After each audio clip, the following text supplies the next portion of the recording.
की परमेश्वरा तू सांगतो ना, तू माझ्या देहामध्ये चराचरामध्ये तू कसा आहेस मला सांग. शरीर म्हणजे आपण नाही, आत्मा म्हणजे आपण आहोत, या शरीराचा चालक आपण आहोत. हे ते मला गीता वाचल्यानंतर कळलं की ह्या शरीराचा चालक म्हणून सूत्रधार सूत्रधरी भावली नाचे सुधरी तो काय सूत्राची दोरी कळूदरसे कैसा मी सूत्राचे धोरी माझी माया खेळेल जीवाला म्हणी मी त्या सूत्र सोडेना. भगवंत परमात्मा सांगतो ह्या सगळ्याचा सूत्रधार मी. मग सूत्रधार तू विश्वासा गुढ तुझे ज्ञान आणि कालगतीचे चक्र तू ठरविशील त्याच्या आधारे त्याच्या परमेश्वराच्या. म्हणून या ठिकाणी तुकाराम महाराज म्हणतात की तो ग्रंथ आणि मी ते वाचल्यानंतर मला कळलं की शरीर मी नाही. तुम्ही हरिपाठ वाचला तर तुम्हाला ऐकत असाल सर्वा घटी राम देहादेही परमेश्वर सर्व विश्वामध्ये आपल्याला सर्व चराचर तो भरलेला आहे. आणि म्हणून आपल्या संतांनी माऊलीने त्याला रेड्याच्या ठिकाणी पाहिला, एकनाथ महाराजांनी गाढवाच्या ठिकाणी पाहिला आणि नामदेव महाराजांनी सोनाच्या ठिकाणी पाहिला. आणि हिरण्यकश्यपाने प्रल्हादाला विचारलं की परमेश्वर कसा आहे. त्याने सांगितलं परमेश्वर चराचरामध्ये सर्व विश्व आपल्याला आहे, भगवंत नाही अशी या जगामध्ये कुठली वस्तू नाही. मग प्रल्हादाने सांगितलं कडेलोट केला, त्याने बरेचसे प्रयोग केले त्याला मारण्याचा, पण काही उपयोग झाला नाही. देवचारी त्याला कोण मारे, कारण का आश्रय त्याचा होता भगवंताचा. भक्ताकरता तो धावून येतो पाहिजे त्यावेळेस. आपल्याला माहिती आहे की परमार्थाकरता सोळवळ काही लागत नाही. चोखा महाराज पांडुरंगाचे भक्त होते. गावातली पाटलांची ती गुरु वळत असत, तल्लीन होत असत तुकाराम चोखोबा. त्या गुरु चारायपर्यंत त्या डोंगरावरती काही साधन नसताना कुठले इथं दगड घेऊन चोखोबा भजन करत असत. पण परमात्मा स्वतःला विसरून स्वतःला एक दिवस सगळी गुरु घरी गेली. चोखोबा रात्री 8 वाजले त्या भजनामध्ये तल्लीन झाले, विसरला. आपल्याला विसर पडला पाहिजे परमार्थामध्ये. काय पडला पाहिजे? विसर पडला पाहिजे. आणि त्याचा विसर नाही पडला पाहिजे. कुणाचा? त्याचा. हा प्रपंच थोडा विसरला पाहिजे पण त्याचा विसर पडता का नाही. चोखोबा रात्री 8 वाजेपर्यंत भजन आणि 8 वाजता चोखोबा भानावरती आले. गुरु नाहीत काही ना 8 वाजता काय करणार. पण काळजी परमेश्वराला असते. कुणाला काळजी असते? कारण का त्याचा भार तो वाहत असतो. कुणाचा? संताचा भक्ताचा भार तो वाहत असतो, न सांगता वाहतो. आपण देवाला जातो ना, आपण विनंती करतो असं होऊ दे तसं होऊ दे, पंढरपूरला तेव्हा सुखी ठेव, पोरोबाला सुखी ठेव, काहीतरी म्हणतोच ना. तसा आपण जात नाही. पण चोखोबाचा कसल्याही प्रकारची अपेक्षा निरपेक्ष करत होता. 8 वाजले, चोखोबा गावात आले, पाहतात तर पाटलाची गुरु बांधले. जी गुरु वळायला होती ती सगळी गुरु बांधलेली. चोखोबा घरी गेले, मंडळीने म्हणली बसा जेवायला. तर सकाळी तिने सांगितलं होतं की धान्य नाही, संध्याकाळी येताना पाटलाकडनं धान्य आणा. म्हणला धान्य नाही होतं, तू स्वयंपाक कसा केला? तिने सांगितलं मगाशी तर तुम्ही धान्य आणून दिलं, दळून आणून दिले. आणि म्हणजे मी ते दळून त्याचा स्वयंपाक केला नाही. म्हणून आज मी ब्रह्म पाहिले. ब्रह्म परमात्मा कृष्ण जगाचा मालक तोच पांडुरंग तोच राम जगाचा मालक. म्हणून आज मी ब्रह्म पाहिले. अगणित सुरगण वर्णिती जाला कटी कर समचरण विटेवरी उभे राहिले. आज मी ब्रह्म पाहिले. जगामध्ये एकच ब्रह्म आहे. म्हणून जगामध्ये ब्रह्मदेश उघडे, जगामध्ये ब्रह्मदेश एकच ब्रह्म आहे आणि तो म्हणजे परमात्मा पांडुरंग. आज मी ब्रह्म पाहिले. आज मी अगणित सुरगण वर्णिती जाला कटी कर समचरण विटेवरी उभे राहिले. आज मी ब्रह्म पाहिले. आज मी एकनाथाच्या भक्तीसाठी धावून आला तो जीवेसाठी खांदी कावड आवड मोठी पाणी वाहिले. आज मी ब्रह्म पाहिले. आज मी ब्रह्म पाहिले. त्याला ब्रह्म म्हणतात. तो जगाचा मालक. गोरोबाची चोखोबाची गुरु ओढली, सावतोबाची भाजी फोडली, कबीराचे शेले गेले, गोरोबाचे बाळ रचले, चिखल तोडविले. आज मी ब्रह्म पाहिले. आज मी ब्रह्म पाहिले. ते ब्रह्म पाहिले कशाने? तर गीतेचं तत्वज्ञान वाचल्यानंतर माझ्या जीवनाचं बदल झाला. मला जाणीव झाली की गीतेत अर्जुनाला सांगितलं भगवंताने, अर्जुना अरे हा 3.5 हाताचा देह म्हणजे तू नाही, त्या देहाचा चालक तू आहेस. या देहाचा चालक तू. याने ज्ञान प्राप्त होण्याकरता नामाची नितांत आवश्यकता आहे. त्याकरता माऊली सांगतात संतांची संगती मनोमार्ग गती. संत संगतीने परमेश्वर प्राप्त होतो. पण संत तसा भेटावा लागतो. संत तसा आपणासारखे करती तात्काळ नाही काळ वेळ त्याला संत म्हणतात. पण लोह परिसाची नसाई सद्गुरु महिमा अगा जगद्गुरु तुकाराम महाराज जे आपल्यासारखे करतात, ज्याला परमेश्वर स्वरूप करतात, ते परमेश्वर स्वरूप झालेले असतात आणि समोरच्याला परमेश्वर स्वरूप करतात त्यांना संत म्हणतात. म्हणून देव तोची संत आणि संत तोची देव. म्हणून परमात्मा या ठिकाणी सांगतात, माऊली सांगतात, संताची संगती मनोमार्गती आकळावा सेपती. संत संगतीने परमेश्वर प्राप्त होतो, तसा प्राप्त होत नाही. त्याच्याकरता संताला शरण जावं लागतं. म्हणून विश्वामध्ये संत दिगंत तुकाराम महाराज सांगतात की मग गीता भागवत करती श्रवण अखंड कीर्तन विठोबाचं. अखंड कीर्तन परमेश्वराचं. आपण आपल्या माहितीप्रमाणे आपण कधीतरी सप्तेच्या 5-6 दिवसापर्यंत एवढा परमार्थ करतो. ज्ञानेश्वरी असतात पण सप्त्यापुरत्या काढायच्या आणि प्रत्येक वर्षाने आपण पाहायला जातो. तसं नाही. तुकाराम महाराज सांगितले, क्षणोक्षणी हाची करावा विचार, तरावया पार भवशंभू. प्रत्येक क्षणाला विचार करायला पाहिजे. म्हणून अर्जुनाला सांगितलं, अर्जुना जो स्मरे मज वेळोवेळा, जो स्मरे वेळा मी नव्हे त्या वेळा, मी त्याच्यापासून बाजूला. आणि मग माऊली सांगतात, नित्य नेमन आम्ही प्राणी दुर्लभ लक्ष्मी वल्लभ, नित्य नेमाने तो नाम घेतो. लक्ष्मी परमात्मा त्याच्या जवळ असतो, त्याच्यापासून नामाने परमेश्वर प्राप्त होतो. परमेश्वर प्राप्ती करता एकच साधन आहे, ते म्हणजे नाम. म्हणून माऊली सांगतात, नामा प्रत्येक तत्व नाही रे अन्यथा वाया अनेक पंथा.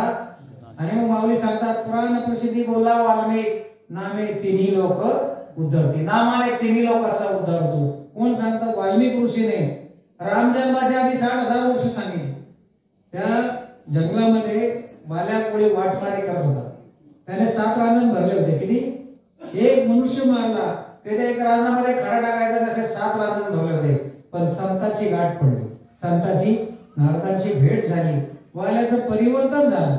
घरी बायका पोरांना विचारायला सांगितलं, जा तू हे कर्म करतो त्याचे ते वाटेकरी आहेत का?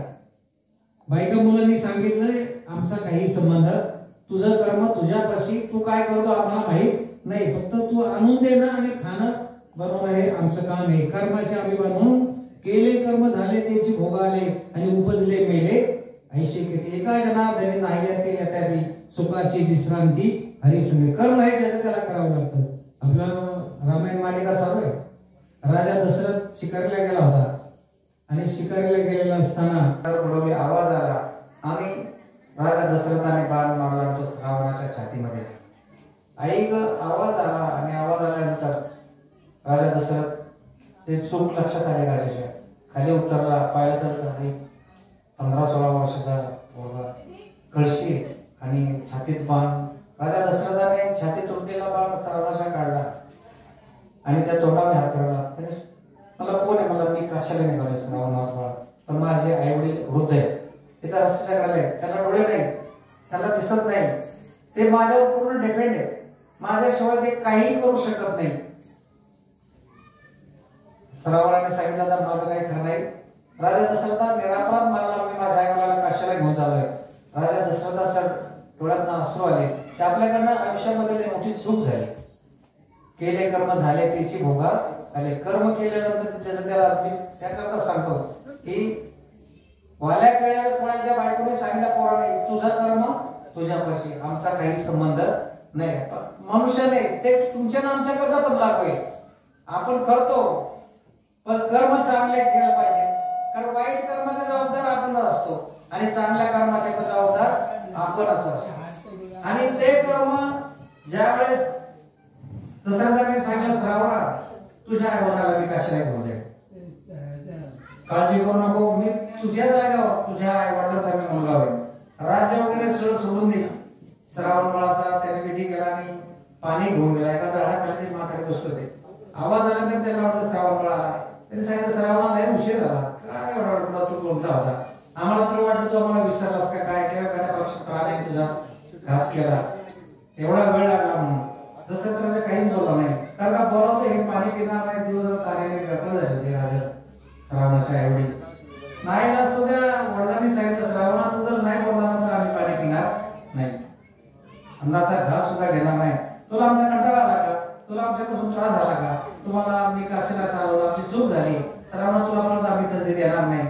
आणि शेवटी राहायला असतो राजा दशरथाला बोलावं लागलं, मला माझ्याकडनं चूक झाली, अयोध्येचा राजा आम्ही राजा दशरथ आहे. मी शिकायला असताना श्रावण पाण्याला आला आणि माझा न चुकून माझ्या चूक नसताना सुद्धा मी आवाज दिशेने आवाज म्हणून बाण मारला. आता श्रावण तुझा गेला. त्यावेळेस श्रावणाच्या आई वडिलांना अतिशय दुःख झालं. साधी गोष्ट आहे, प्राण्यांचं जरी एखादं कोंबडीचं जरी पिल्लू जरी कुणी कावळ्याने पडलं ती कोंबडी कावळ्या पटवल्या. आईचं प्रेम हे काय असतं ते आईला समजत असतं, हे आई वडिलांना समज इतरांना ते समजणार नाही. अतिशय दुःख झाले श्रावण आई वडील. आणि म्हणजे काय केलं, तो आमचा आधार आमची काठी गेली, आता आम्हाला कोण वाली नाही. राजा दशरथ सांगितलं मी तुम्हाला कशाला घेऊन जातो, मी राज्य सोडलं, मी परत हस्तिनापूरला जाणार नाही, मी तुम्हाला कशाला घेऊन, तुमचं आयुष्यभर मी सांभाळ करेन. पण श्रावणाच्या आई वडिलांनी सांगितलं ते जमणार नाही. म्हणजे आता आम्ही मुलाशिवाय आम्ही दोघेही जगू शकत नाही. आणि त्या श्रावण बाळाच्या आई वडिलांनी त्याला साथ दिला, राजा आम्ही पुत्र पुत्र करीत मरतोय, आम्ही पुत्र पुत्र करीत मरतोय, पण तुझ्यावर सुद्धा 30 वेळ आल्याशिवाय राहणार नाही, आमचा मुलगा हरवणार नाही. आपल्याला माहिती रामाचा अभिषेकाच्या टायमाला मंथरेने कैकेयीचं कान भरवलं, मंथरेने कैकेयीचं कान भरवलं. आणि आपले काय वेळेस का काय, रामाला राज्याभिषेक तुझा काय मुलगा आयुष्यभर याची चाकरीच करीत राहणार का? आज दशरथाने दिलेले तुला वर देव त्याच्या त्यातलं मागून घे. आणि कैकेयीचं लोक जागेवर आला, रामाला दशरथाला बोलून घेतला, म्हणजे देवदात्याच्या युद्धामध्ये दिलेले वर द्या, म्हणजे काय काय पाहिजे ते माग म्हणले. काही एका वराने रामाला वनवास आणि दुसऱ्याने भारताला राज्याभिषेक करायचा. राजा दशरथांनी डोका पडला, म्हणजे काही बघा एवढा मोठा प्रतिपदी राजा पण बायकोच्या पाया पडला, हात जोडतो म्हणले पण माझे एवढं ऐक, रामाला वनवासात पाठवू नको. पण काही नाही ऐकलं, नाही राम वनवासात गेला. आणि राम वनवासात गेल्यानंतर इकडे दशरथाने पुत्र पुत्र करीत प्राण सोडले, केले कर्म झाले त्याची भोगाले, उपजले मेले ऐशी केली. कर्माच्या गती अतिशय गाणे, म्हणून कर्म करत असताना प्रत्येकाने विचार करून करायचे की राजा दशरथ आला, त्याच्या पोटी देव जन्माला आले, परब्रह्म जन्माला आले, परमात्मा लक्ष्मणाचा अवतार शेषाचा, आदिमाया शक्ती सीतामाई, एवढं सुद्धा असताना त्या राजा दशरथाला कर्माचे फळ कोणालाही चुकली नाही, केलेले कर्म भाव. म्हणून प्रत्येकाने जीवन जगत असताना, आणि म्हणून जीवन जगायचं कसं तर गीतेच्या तत्वज्ञानाला धरून जगायचं, गीतेच्या तत्वज्ञानाला धरून जगायचं. ते तत्वज्ञान तुम्ही जीवनात अवलंबल्यानंतर आपलं जीवन सुजलाम सुफलाम झाल्याशिवाय राहणार नाही. तर शाळेमध्ये मेडिकल वगैरे गीतेचं तत्वज्ञान सांगितलं जातं. आपण मोठे भाग्यावर आहोत. मी नेहमी सांगत असतो की 12व्या शतकानंतर आपण जन्माला आलो. 12व्या शतकामध्ये महाविष्णूने अवतार घेतला. महाविष्णूचा अवतार सखा माझा ज्ञानेश्वर, जो पहिले ज्ञान घेतले अवतार पांडवांना नाव ठेवले, परमेश्वराचा अवतार घेतला आणि गीतेचे त्यांनी अलंकार पाडले आणि आपल्याला सोपी करून, म्हणून गीता अलंकार नाव ज्ञानेश्वरी ब्रह्मानंद लहरी प्रकट केली. ते तत्वज्ञान संस्कृत मधलं सोप्या भाषेमध्ये प्राकृतमध्ये देण्या आणून केले. आज स्वामी विवेकानंदासारखे, टिळकांसारखे, आगरकर, गोखले असतील, सावरकर सारखे, माझे छत्रपती शिवाजी महाराज या गीतेच्या तत्वज्ञानावरती एवढे मोठे झाले. गीता ही प्रत्येकाला वाचण्याची नितांत आवश्यकता आहे. आणि म्हणून 70 साली ज्यावेळेस मला ही गीता मी प्रामाणिकपणे वाचली, त्या अंतःकरणापासून वाचली. आणि त्या गीतेचं वाचन केल्यानंतर मला मी नेमका कोण आहे, माझ्या जीवनाची मला ओळख झाली. आणि त्या दिवसापासून माझं जीवन परिवर्तन झालं. शरीर मी जे नाही, गीतेमध्ये अर्जुनाला सांगितलं की मनुष्य जन्म कशा, अर्जुनाला सांगितलं मनुष्य जन्म किती सोपं नाही. आपल्याला वाटतं का सहजासहजी प्राप्त झालेला इतका सोपा जन्म नाही. भगवंत परमात्मा सांगतात अर्जुनाला, बहुजन्माच्या शेवटी हा मनुष्य जन्म भाव काढे. किती जन्म, बहु अनंत, एका एका योनी कोटी कोटी फेरा. त्यावेळी पुढे म्हटले मनुष्य जन्माचा वार, हा मानव जन्म एका योनीमध्ये कोटी कोटी फेरे करून हा मनुष्य जन्म आपल्याला प्राप्त होतो, सहजासहजी नाही. मग कशा करता मानव जन्म? प्रपंच सोडायचा नाही, पण प्रपंचात असून नसल्यासारखं पाहिजे, असा प्रपंच करता आला पाहिजे. आपण नाही का रवी बरोबर वरती काढल्यानंतर ते कोरडे तिच्याबरोबर काही येत नाही, त्याप्रमाणे प्रपंचात असताना त्या प्रपंचाला बिलगून राहू नका. प्रपंच करा पण प्रपंचाचे होऊ नका, परमार्थ करा. हे नेहमी सांगत असतो. आपल्यामध्ये लग्नविधीला आपण सगळेजण जातो नाही का, बरेच पावकी असते, पाहुण्यावर असतात आणि बसता असतो, त्यावर भांडी पण असतात नाही का, 5-5 वाटे आपण सगळ्यांना देतो. बघा आपण कधी त्याचा विचार करत नाही, पण भांडी घेतल्यानंतर आपण अजून एक वस्तू घेतो आणि त्या वस्तूला आपण शोधतो आणि आपण ती आयुष्यात भांडी मरेपर्यंत त्याची पुरावा पाळून राहतो. कारण आपण त्या जागेवर कृष्ण घेतो. काय घेतो? कृष्ण आहे का नाही, घेतो का नाही, की आपल्या पूर्वजांनी किती चांगली पद्धत पाडली की त्याला विसरू नका, ही मांडणी सांगा आपण त्याला विसरू नका. कुणाला? तर तुमचं जीवन सुखी होईल, तर तुमचा जन्म मनुष्य सार्थकी होईल. मनुष्य जन्माला आलो कशा करता? भगवंत परमात्मा सांगतो अर्जुनाला की बहुजन्माच्या शेवटी हा मनुष्य जन्म पावे पाठी, यापरी उत्तम कीर्ती मिळा. या जगामध्ये श्रेष्ठ काहीच नाही मनुष्य जन्म एवढं. कारण येणे जन्मी ओळख काय, या मनुष्य जन्मामध्ये परमेश्वराच्या स्वरूपाची ओळख करून घ्यावी. येणे जन्मी येथेच आपण नाते उद्धारावे आणि येथेच जोडावे नरक्यातनीस. ह्या जन्मातच नरक्यातना परमेश्वराच्या स्वरूपाची ओळख करून घ्यायची. परमेश्वर कसा आहे? आपण हजारो लोक पंढरपूरला जातो. भागवत संप्रदाय, वारकरी संप्रदाय जगामध्ये मोठा आहे, ब्रह्म संप्रदाय, हजारो लोक जातात. मग परमेश्वर कसा आहे? आपला पांडुरंग कसा आहे? वारकरी जातात, पण नेमका देव कसा आहे? रामाजी पंतांनी त्याचं वर्णन केलेलं आहे. वेदाला नाही कळला अंतपाराजाचा, कानाला राजा पंढरीचा. जरा वेदाला तो कळला नाही, तो कानाला राजा पंढरीचा. कसा आहे? तो निराकार निर्गुण, त्याला आकारच नाही, तो निर्गुण आहे परमात्मा. असा पगडाला कसा देव वै ठेवले हात काठीवर, चतुरा पुतळा चैतन्याचा. तो चैतन्य परमात्मा सर्व विश्व आपल्याला आहे. त्याला जाणून घेण्याकरता संतांची आवश्यकता आहे. म्हणून माऊली सांगतात संतांची संगती मनोमार्गती. आणि पुराणात प्रसिद्धी बोलावा मी नामे तिन्ही लोक नामाने उद्धार. ज्ञानदेव म्हणे नाम जप आहेचे. माऊली सांगतात त्या परमेश्वराचा नमस्कार करा, परंपरा त्याचे कुळ शुद्ध. त्याचं कुळ शुद्ध होतं. इतकं कलियुगामध्ये अल्पायुष्य मनुष्याला एवढं सुगम साधन सांगितले ते म्हणजे नाम. परमेश्वराने नामाचे साधन सर्व अशी, नामाने साधन नाही. साधा मग कसं नाम घ्यायचं? तर जनाबाई सांगतात दळिता काढिता तुझं गायीनं प्रपंच करता करता, सगळा उद्योग करता करता परमेश्वराचं भजन करायचं. त्याच्याकरता तुम्हाला पुढे जंगलात जायची गरज नाही. कारण तुकाराम महाराज सांगतात तुझं आहे तुझं पाशी बरी, जागा चुपाशी शरण जा संताशी. परमेश्वर तुझ्या जवळ आहे, पण जोपर्यंत संत भेटत नाही तोपर्यंत तुम्हाला परमेश्वर कळणार नाही. कारण कुठे स्वदेशी रामेश्वर आणि कुठे स्वदेशी काशी. म्हणून गीता एवढा मोठा आज गीता जयंती त्यानिमित्ताने त्या ठिकाणी स्वामी विवेकानंदांनी अख्ख्या जगाला मान्य केलं की आमचा ग्रंथ श्रेष्ठ आहे, आमची संस्कृती श्रेष्ठ आहे, आम्ही श्रेष्ठ आहोत. हे जगाला त्या टायमाला स्वामी विवेकानंदांनी पटवून दिलं. आणि ते तो ग्रंथ आपला असताना आपल्याला त्याची किंमत कळत नाही. म्हणून भगवंत परमात्मा कृष्ण अर्जुनाला सांगतात की गीता वाचल्यानंतर तुम्हाला माणसाचं माणूस पण येतं. गीता कशी जगावर शिकते आणि भागवत कसं मरावर शिकतं. कसं मरायचं जातानी मुलाबाळांचं आठवण करून ओंगळ मरण असतं, पण परमेश्वराच्या नामामध्ये आमचं काळ समय नामाले मुखा पार नाही तयार, जाताना भगवंताच्या नामस्मरणामध्ये जायचं. हा प्रपंच फुटायचं. हे शरीर नाशिवून दे. ते हरिपाठ वाचन तुम्ही काय सांगितलं भाऊ? 7 5 दिन दशकाचा एक तत्वी काळ. पण आपल्याला माहित नाही 7 5 काय, काहीच माहित नाही. आपण रोज हरिपाठ म्हणतो 7 5 दिन दशकाचा मेळा. हे शरीर आहे 7 5 दिन हा मेळा आहे. हे शरीर आहे 24 तत्वाचं कुटुंब आहे. ह्या कुटुंबाचा चालक तो आत्मा आहे, तो परमेश्वराचा अंश आहे. हे गीता सांगते. सगळ्या चराचरात जात पात धर्म वगैरे सगळं एकच जात आणि तो म्हणजे परमेश्वराचा अंश. सगळ्या चराचरामध्ये भगवंत भरलाय ही जाणीव करून घेणं. बघा हरिपाठ लोक किती बिमारी लोकांना विचारलं रोज हरिपाठ वाचतात. 7 5 दिन 7 सप्तधातूचा दे, पंचमहाभूत 3 गुण, 7 5 3 10 इंद्रिय, 5 कर्मेंद्रिय 5 ज्ञानेंद्रिय. असं हे शरीर 7 5 दशकाचा वेळा एक तत्वी काळात एकच सांगता चराचरामध्ये सबका मालिक एक आहे. चराचरामध्ये परमेश्वर भरलाय. आमच्या माऊलीने सांगितलं सर्वा घडी राम देहा देही. तो कधी कळतो? मन तुम्ही नवनीता तैसे घे अनंता.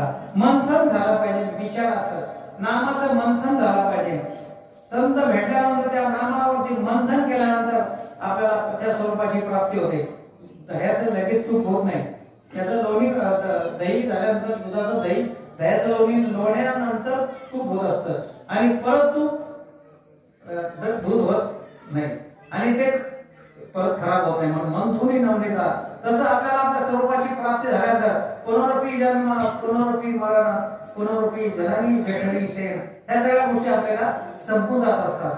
म्हणून तुकाराम महाराज काय अभंगामध्ये सांगतात की गीता भागवत देव उच्चारती. देव उच्चारतात. आपल्या सगळ्या पापाला काय गीता पापाची जे वाटते ते पापाचा प्रश्न राहतो. जो गीता वाचतो तो पुण्यवान होतो, त्याच्यापाशी पापाचा त्याच्या कर्माचा नाश होतो.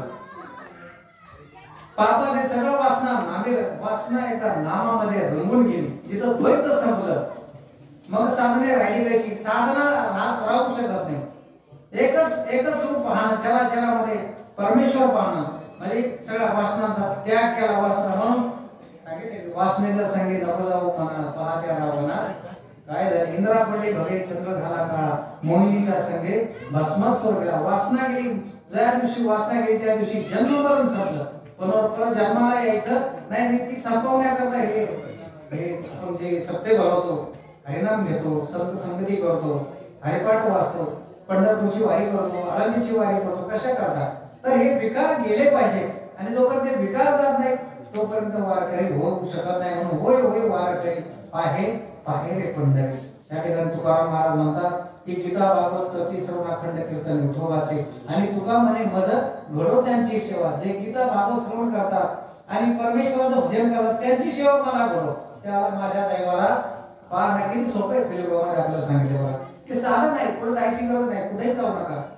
काहीच बैसून एक करायचं चित्त आवडी आनंद बाबा न लगे साई जावे वनंतारी सुखाय तो घरी नारायण. परमेश्वर आपल्या जवळ आहे.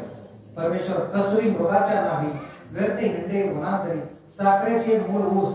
तुकाराम महाराज तैसा देही देव तुका म्हणे मूळ जना देही देव का पाहणं.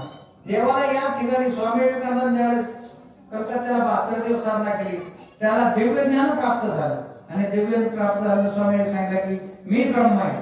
शरीर म्हणजे मी नाही, ही अष्टधा प्रकृतीमध्ये नाही. मी ब्रह्म आहे, मी या शरीराचा चालक आहे. आणि तो कसा? तो सर्वव्यापी चराचरामध्ये बघाय.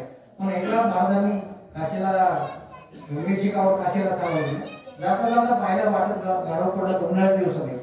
नाथ महाराजांनी विचार केला बघा ज्ञान प्राप्त झाला. आधी नाथ महाराज पुढे गेले आणि परत त्यांच्या लक्षात आलं की काशीला जाण्यापेक्षा ह्याच्या ठिकाणी परमेश्वर आहे, ह्याच्या ठिकाणी राम आहे, इथंच रामेश्वर आहे.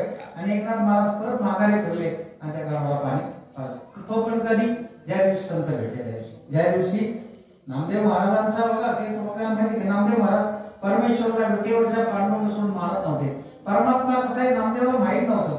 पण जोपर्यंत गुरु करत नाही एक दिवस ही सगळी मंडळी माऊली वगैरे गोरोबांच्या घरी जात असतात. आणि घरी गेल्यानंतर गोरोबांच्या माणसाचा व्यवसाय होता. सकाळच्या बारी बसल्या असताना मुक्ताबाईने विचारलं म्हणजे हे थापाट नव्हतं मडकी बनवायचं. मला हे कशा करता असतं? मला याने मडकी भाषा कधी करतात म्हणजे असं आम्हाला ती मडकी जर भाजलेली कळत असते मग ही बी मडकीच घेत ना आपली पण नाही का. मग ही भाजत का बघा आमची. मग सगळ्यांच्या डोक्यावरती हल्ल्यानंतर नामदेव महाराज सांगले आणि नामदेव डोक्याला होता म्हणले मुक्ता हे मडकं कसं आहे? कारण ज्ञान नाही तोपर्यंत मडकं. ज्ञानी माणसाला पण जन्म मरण नाही. तो प्रपंचात असून सुद्धा प्रपंचात विरोध होतो. आणि मग नामदेव महाराजांना देवापाशी आले. त्याने सांगितलं नामा जोपर्यंत गुरु करत नाही तोपर्यंत तुला माझं ज्ञानेश्वराची ओळख होणार नाही. आणि मग आवड्या नामाचा लावता ते विसोबा खेचर बघा. तो विसोबा खेचर एवढा वाईट होता. त्याने आळंदीमध्ये ह्या पोरांना नको नको करून सोडलं. ही भावंड होती चार ज्ञानेश्वर निवृत्ती ज्ञानेश्वर सोपान मुक्ताबाई एवढा हात करून सोडले त्यांनी. सगळ्यात जास्त त्रास दिला असं तर त्या विसोबासाठी तो विसोबा खेचराने दिला. पण एक दिवस असा प्रसंग आला की मुक्ताबाई ज्या दिवशी त्या कुंभारांकडे मडकं बांधायला गेली. बरेच दिवस झाले होते. ज्ञानेश्वरांनी माऊलीला मुक्ताबाईला म्हणले मुक्ता बरेच दिवस झालं आई गेल्यापासून मांड खायला नाही मिळाला. ज्ञानेश्वरला त्यांच्या आईचं हातचं मांडावं म्हणजे दादा त्याला काय आता करून देते म्हणले मांड. आणि ते मांडा करण्याकरता मडकं लागतं. ती कुंभारांनी गेली. तिथं विसोबासाठी ब्राह्मण बसला होता.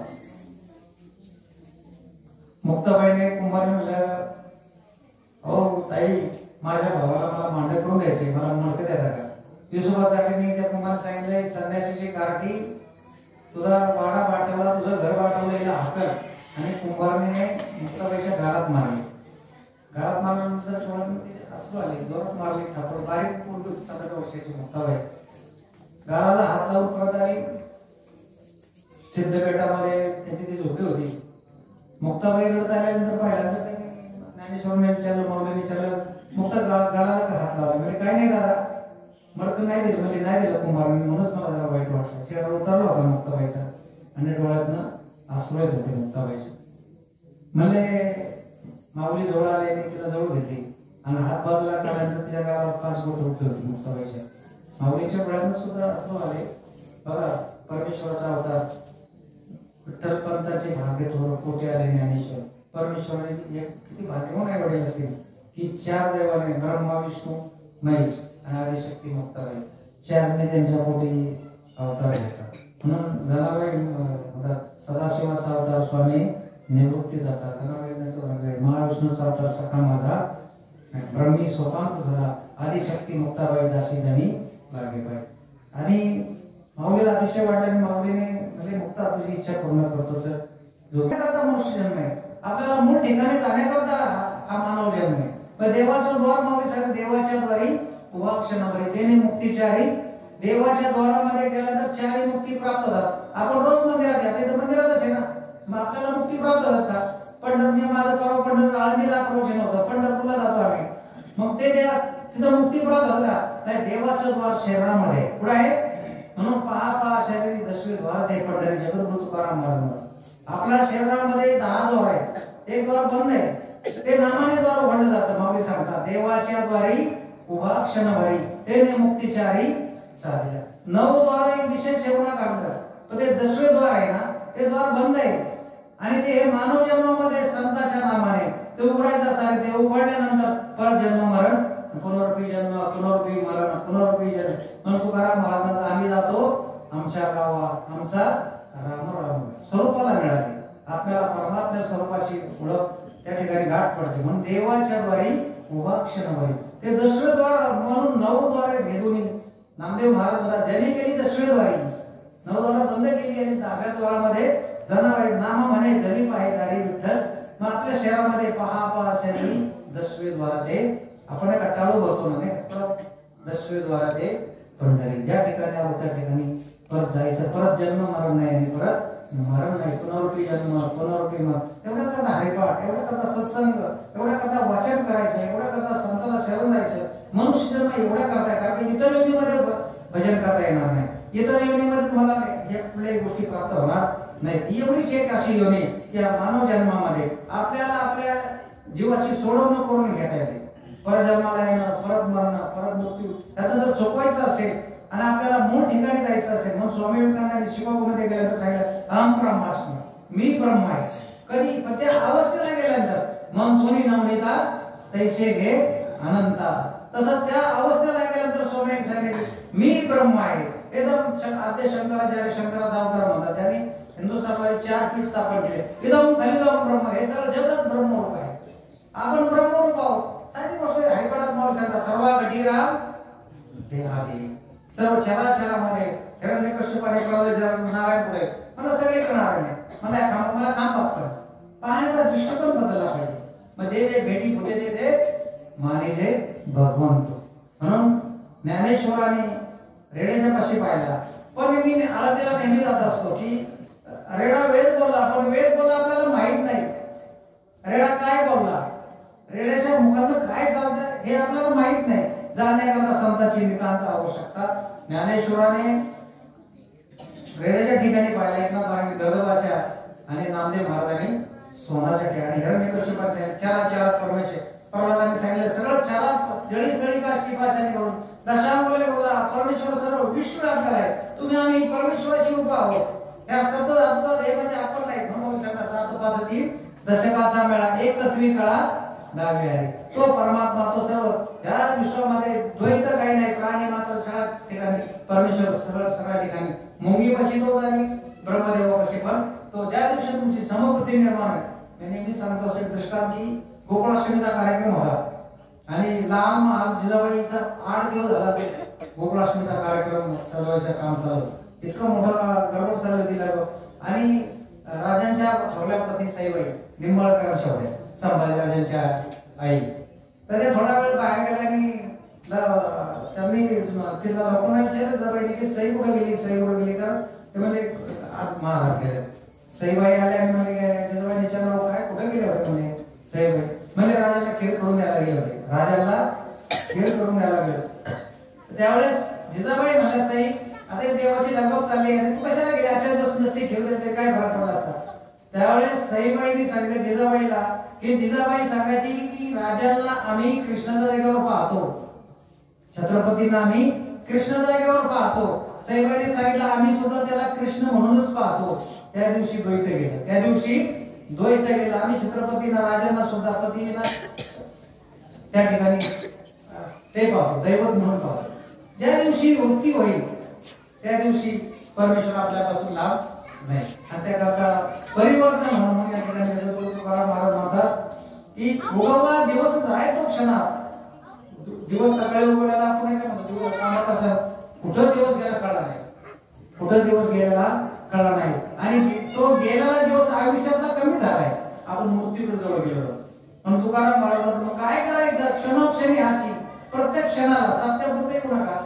किंवा ज्ञानेश्वरी सत्याप्रती नाही ती 12 महिने 18 काळ वाचली पाहिजे आणि तिच्यावर मंथन झालं पाहिजे, त्याच्यावरती मंथन व्हायला पाहिजे. कारण क्षणोक्षणी ह्याची करा विचार तरावया पार हा भवसागर तरुण जात आला पाहिजे. नाशिवंत दे नाश पावला दे पाण्याचा बरोबरा त्याला अष्टतो दुःखाचा बरोबरा म्हणतात. हा कधी फुटेल सांगता येत नाही. आता त्या पाण्याचा बरोबरा त्यातच पाण्यातच तो विलय पावतो, दुसरी बरोबर जाऊ शकत नाही. म्हणून क्षण करा विचार करावा नाशिवंत देह आयुष्यात खातो काळ. मग काय करायचं, संत समागमे धरावे आवडी आणि करावी तातडी परमार्थ. तुका म्हणे हे लोकीचा व्यवहार नका डोळे दूर भरून बळे डोळे झाकून घेऊ नका, कारण काळ तुम्हाला. शिकायला गेलेला असताना अभिमन्यूचा मुलगा आणि अर्जुनाचा नातू एक दिवस शिकायला गेला आणि गेलेला असताना शमी ऋषीच्या आश्रमात गेला. तहान लागली होती राजाला. इकडे तिकडे पाहिलं तर पाणी त्याला मिळालं नाही. उशीर हाका मारली. शमी ध्यानस्थ होते. त्यांनी तिथे गेलेला सर्प शमी ऋषीच्या गळ्यात अडकवला बाणाच्या टोकाने. अडकवल्यानंतर त्याचा मुलगा शमी ऋषीचा शृंगी आला आणि त्याने पाहिलं की आपल्या वडिलांची कुठे कुचेष्टा केली. त्याने शाप दिला की हे कुठे त्यांनी केलेला 7 दिवसाचा तक्षक मात्र जाऊन तो मरेल.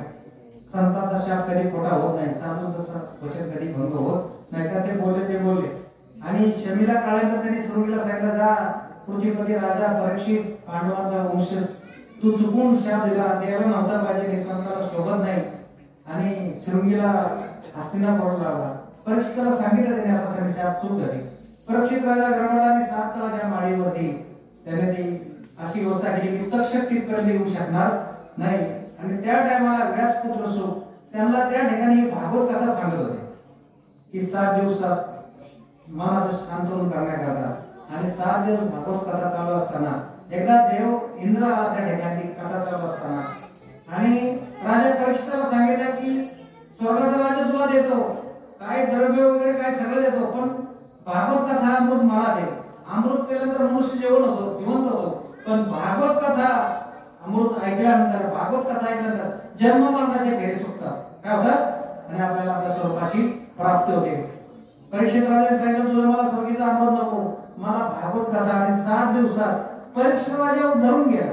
काय सांगितलं नाही, प्रपंच सोडायचा नाही, पण प्रपंच करता करता परमार्थ करायचा. आपल्या बोलण्याने सांगितले भांडी पण सांभाळा, तांबे पातेली सांभाळा, त्याच्याबरोबर कृष्णाला विसरू नका. कारण त्याला विसरला की तुमचा जीवनाचं पतन झाल्याशिवाय राहत नाही. आणि ही गीता आपण महाराष्ट्रात जन्माला आलो, 12व्या शतकात जन्माला नंतर आलो. संस्कृत आपल्याला कळत नव्हती, पण ज्ञानेश्वरांनी आपल्याला सोडलेले मोठे उपकार केले.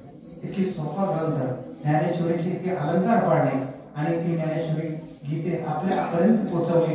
ते कथामृत आपल्याला मिळालं. आणि मी तुमच्या समोर प्रवचन करतो, खरोखरच अंतःकरणापासून सांगतो, मी माझा स्वतःचा अनुभव सांगतो. मी गीता वाचल्यानंतर असताना नोकरी करत असताना सुद्धा मी नामस्मरण केलं. नामाला कशाची बंधन नाही, ना सुद्धा ना विचार काही पाहिजे नाही. कुठे या जागेवर केलं पाहिजे त्या जागेवर केलं पाहिजे असं काही नाही. फक्त प्रेमाने आणि अंतःकरणापासून परमेश्वराचं भजन केलं पाहिजे. म्हणून उगवला दिवस एका क्षणात जातो. तुका म्हणे वेळी स्मरा विठोबाशी परमेश्वराचं भजन करा, वेगाने करा. कसं करता आयुष्याचा भरोसा नाही आणि तू काळ कधी आपल्याला सांगू शकत नाही. म्हणून तुका म्हणे स्मरा वेगळी विठोबाशी न धरा मनाशी दुजे काही द्वैत काही ना. जाताना परमेश्वराचं भजन करत गेलं पाहिजे. मग त्याला परत जन्म मरण नाही. अंतकाळ समय नाम आले मुखा पार नाही तया. पण त्याच्याकरता अगोदर आपल्याला पूर्ण तयारी करायची. म्हणून तुकाराम महाराजांचा हा 5 चरणाचा आपण अशा ठिकाणी प्रवचन विषय दत्त जन्म जयंतीच्या निमित्तानं आपल्याला माहिती परमेश्वराने हा अवतार घेतला. अत्रे आणि अनुसयाच्या पुढे ते प्रगट झालेले तीन देवता ते देवीचे नारद तिन्ही देवी एकत्र बसले असताना नारद स्वर्गामध्ये त्या वैकुंठात गेले. तिन्ही देवी एकत्र होत्या आणि त्यांनी नारदाला विचारलं की आला कुठून. ते म्हणजे मृत्यू लोकात कुठे येतात. म्हणजे अत्रे आणि अनुसयाच्या आश्रमामध्ये गेलो होतो. मला काय पाहिलं असल्या त्रिभुवनात अनुसयासारखी सात्विक स्त्री त्या त्रिभुवनात नाही. स्वर्ग म्हणजे स्वर्गमूर्ती पात्र आमच्या तुमच्यापेक्षा बंदी श्रेष्ठ. एवढी पतिव्रता स्त्री मी आज पाहिली नाही आणि इथं पाहू पण शकत नाही.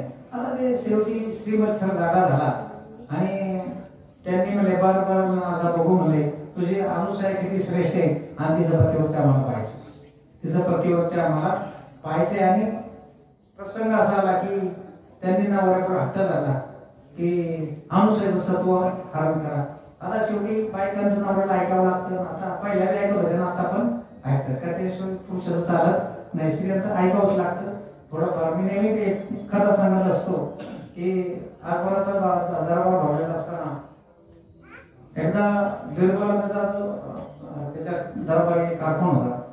बिरबलाला उशीर झाला आणि उशीर झाल्यानंतर बादशाहने विचारलं काय बिरबला तू दे राज्याचा पंतप्रधान आणि तूच एवढी मीटिंग तुला काल सांगितलं आणि तू उशीर आला. मला काय सांगायचं म्हणला महाराज थोडा याचा उशीर झाला आणि बायकोने ऐकायला मला काम सांगितलं आणि मला थोडा उशीर झाला. मला काय तू वेळपड वापस मला एवढा शेनशा अकबराचा तू मला पंतप्रधान आणि तू इतकीची बायकोच ऐकतो. मला सगळेच ऐकतात बायकोचं म्हणा मी काय ऐकतो सगळेच ऐकतात. अकबराने फरमान काढलं की उद्या दुसऱ्या दिवशी जे बायकोचं ऐकतात त्याने एका लाईन मध्ये बसायचं आणि जे बायकोचं ऐकत नाही त्याने एका लाईन मध्ये उभं राहायचं.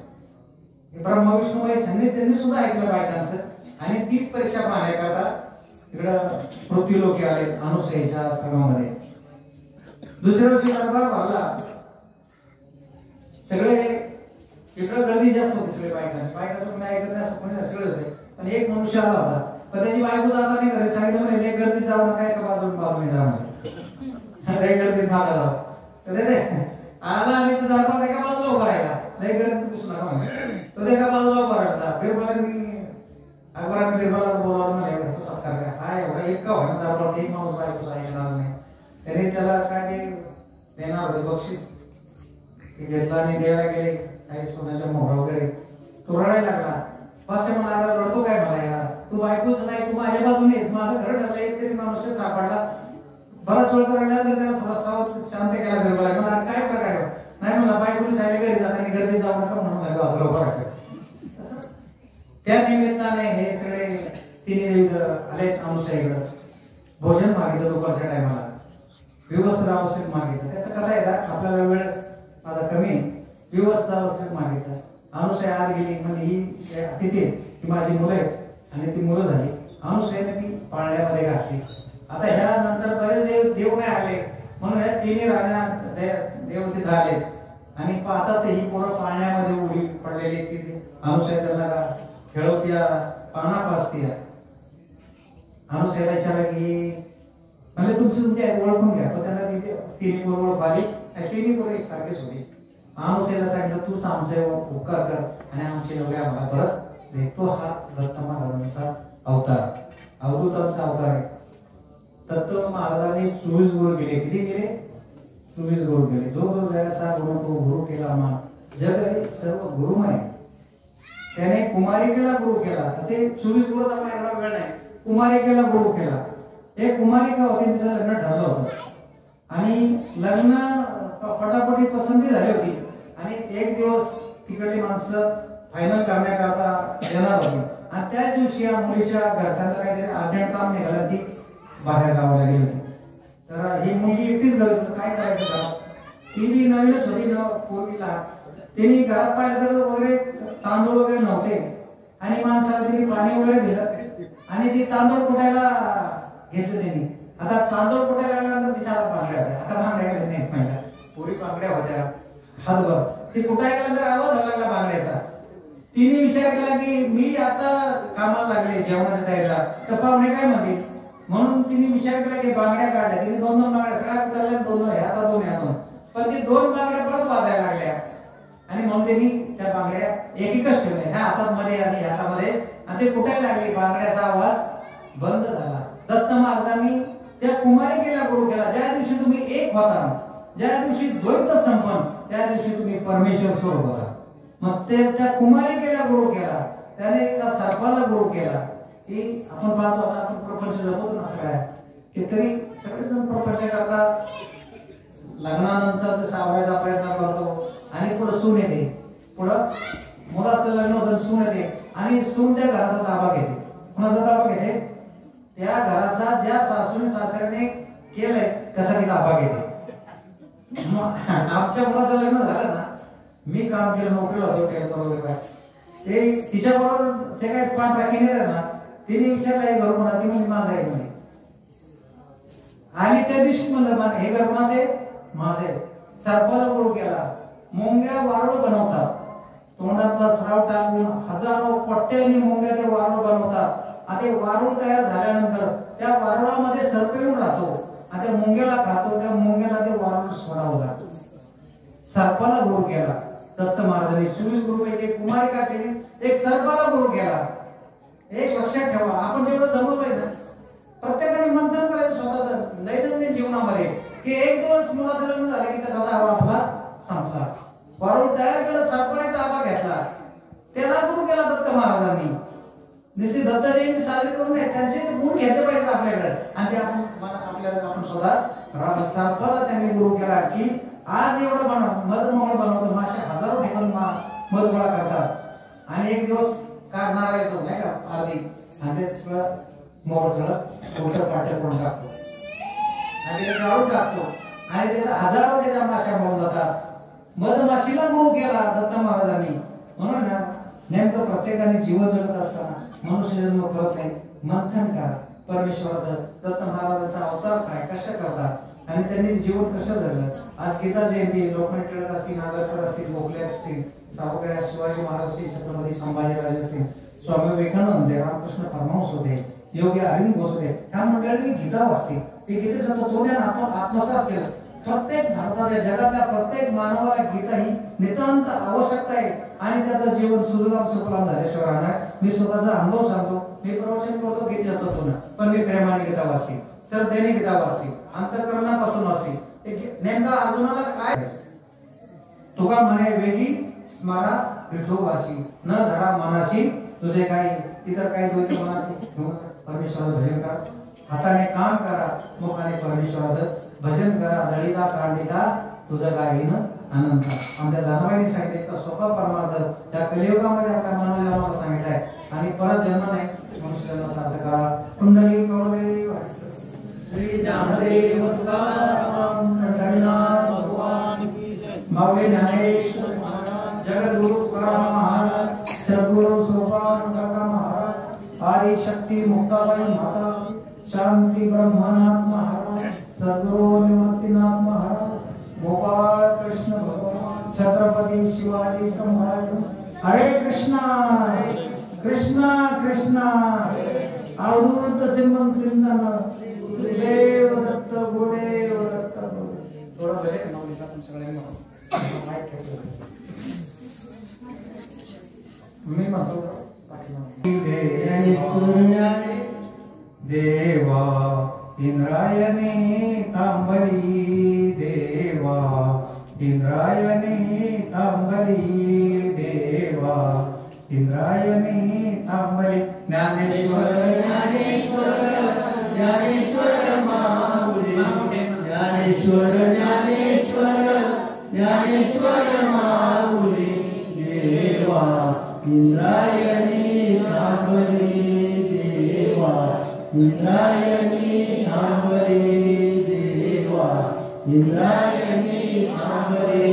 पंढरीचे पांडुरंग आळंदीशी आले, पंढरीचे पांडुरंग आळंदीशी आले, पाहुणी मुक्ताबाई नवलच केले, पाहुणी मुक्ताबाई नवलच केले, देवा इंद्रायणी थांबली, देवा इंद्रायणी थांबली, देवा इंद्रायणी थांबली पंढरीचे पांडुरंग आळंदीशी आले पाहून मुक्ताबाई नवलच केले देवा इंद्रायणी थांबली देवा इंद्रायणी थांबली देवा इंद्रायणी थांबली समाधीत समाधीत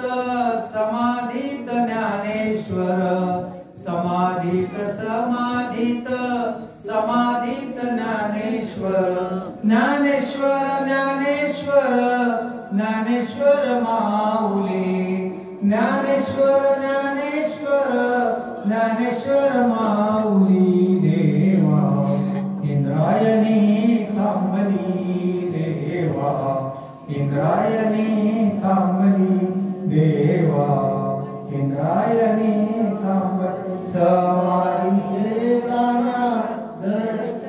सरभरली समाधी समाधी ज्ञानेश्वर ज्ञानेश्वर ज्ञानेश्वर ज्ञानेश्वर माऊली ज्ञानेश्वर ज्ञानेश्वर माऊली देवा इंद्रायणी थांबली देवा इंद्रायणी थांबली देवा इंद्रायणी थांबली समाधी घेताना धरणी थरथरली समाधी घेताना धरणी थरथरली पाहून मुक्ताबाई मनात गैवरली पाहून मुक्ताबाई मनात गैवरली देवा इंद्रायणी थांबली देवा